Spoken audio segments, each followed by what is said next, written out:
and welcome to Devotions with the Dubes. I am Tennille Dube, and today on Testimony Tuesday, we have Kurtlyn Mannikam. Kurtlyn is a friend of ours from church in South Africa, and we're very close to his family. His dad actually married Mandla and I, and his sister was our MC, and his little sister was our flower girl. So we're very close to the family. I think the thing we love most about Kurtlyn is the way he represents Jesus on the sports field. He's a professional cricket player, and this is his story. Hi guys. Firstly, thank you so much for this opportunity. Thanks to Tennille and Mandla, good friends of ours, and I know they're doing massive and great work. We miss you guys in Maritzburg.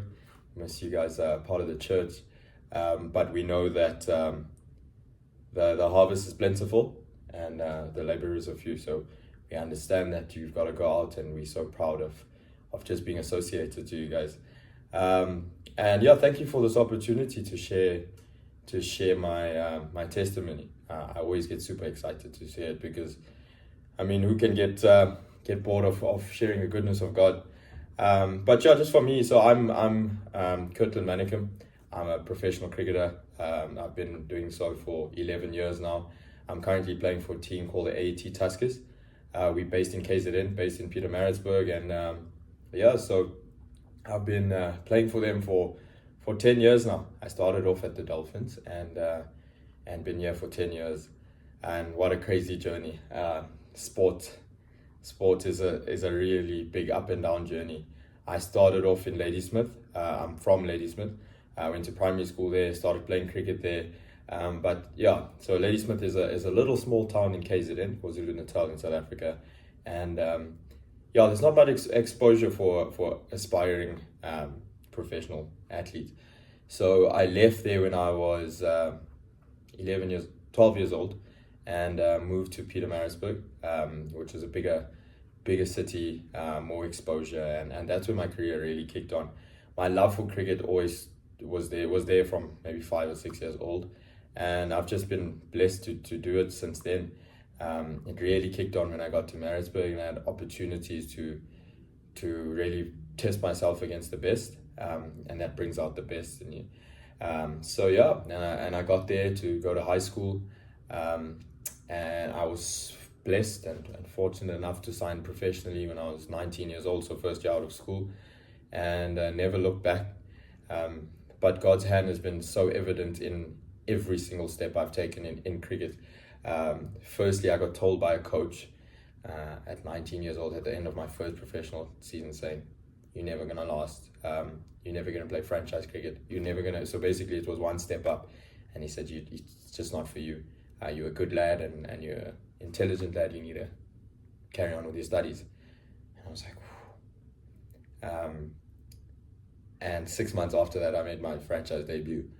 So crazy journeys, but God has been there every single step of the way. And I think when you know that, something for me was, how do I know this is my calling? How do I know that this is what I've been meant to do? And I've been asking a lot. Initially, I was asking a lot of people, and one of the pastors I met, and it was in passing, told me, "You're asking the wrong people." And I'm like, "So who should I ask?" He's like, "Who's given you that talent?" And that's all he said. And the more time I spend in God's presence, and I start to understand that this is an absolute privilege and blessing, and He's put me in this situation and in this industry. It's not for me, it's for Him. And I've started to understand it now in my latter years of my career. I think it was easy initially to get absorbed in the glitz and the glam of the professional sporting world, and then you think, "Oh, it's all about me and this and that and that." And then when you learn to die to yourself and just live for the cause, everything just goes your way. I think God's been so instrumental in every single step I've taken. I'll just share a few stories. I don't want to have a long video here, but I was injured when I was 20, so in 2015. It was before one of my biggest ever tournaments at that time, and I broke my ankle leading up to it. It was 3 months before that tournament, and we just started preps for that tournament, and I broke my ankle.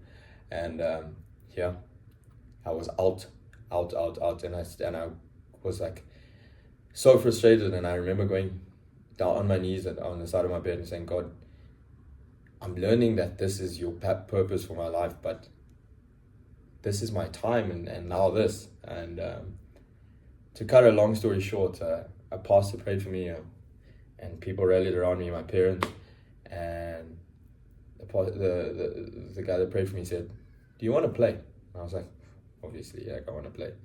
And he goes, you're going to be healed. And all the doctors, our medical team from that team went, you out of this tournament, my friend. And but yeah, had the opportunity to do it. And I was on the field, and even the commentators in the game were going, how has this man come back from this injury? And it's all praise, glory, and honor to God. And there's so many instances where I can just speak about the goodness of God. But I think through my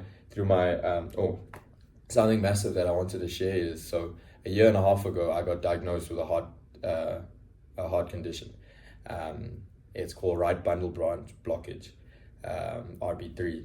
And those of you that are sort of clued up on it, it's incurable for now. And I was like, again, Lord, you put me in this industry. You've set this path for me, and now this. And it was back and forth for 5 or 6 months, whether I will be playing again, whether I can, and every single time, and I'm like, Lord, how have you put me in this situation? Then I get into to do tests and stuff like that for my heart to say, can you carry on playing? And I've been clearing, and it's like, you can carry on. And I'm like, what? And God's ways are not our ways, and we got to just live by faith. And yeah, I'm sitting here healthy, or as healthy as I can be, and I'm still in the industry, still playing. I feel a bit sick now and then, but I'm going. And just something that I'd love to share from my testimony is that when God's put something in for you, and when He's put it in your plans, no man can stand against it. Nothing will stand against it. At times you think, these adversities are telling me to stop. It's just setting you up for what's to come. Because if it's set out by God, God doesn't make mistakes. He's not gonna give you something or put you in a situation where He wants you to follow that line, and then you do, and then you're like, oof, I made a mistake, I shouldn't have done that. He's not a God of mistakes. So yeah, just encouragement from my testimony is just be as resilient as you possibly can be. And we use that word resilient, and we look at man and say, oh, that guy's a really resilient guy. I believe us as believers, our resilience comes from God. It comes through your faith. Let not the reality or the magnitude of your reality stop you. It's just let the reality of, or the awareness of who your God is pull you through. Your God's the greatest. He's the all-knowing, all-powerful God, and He'll come through for you in every situation. And I've learned that through my life, and that's my testimony. I go around, and cricket's afforded me the opportunity to have a platform where people listen, and I have a good following, and I get to share the goodness of God. And I share this to everyone: is don't stop, don't give up, because God is in control. His hand never leaves us. He's guiding us, but it never leaves us. So in every single situation, seek God, and He's there, and He will always come through for you. My favorite verse is Jeremiah 29:11, speaking about the plans that God has for you, plans to prosper you and not to harm you. And I truly believe in that, and I feel like I wanted to share that today, and I hope that this testimony has touched someone or people, and knowing that God's going to come through for you no matter what, and no man or nothing will stand again or in the way of what's destined for you. Be blessed, and thank you so much for this opportunity. Cheers.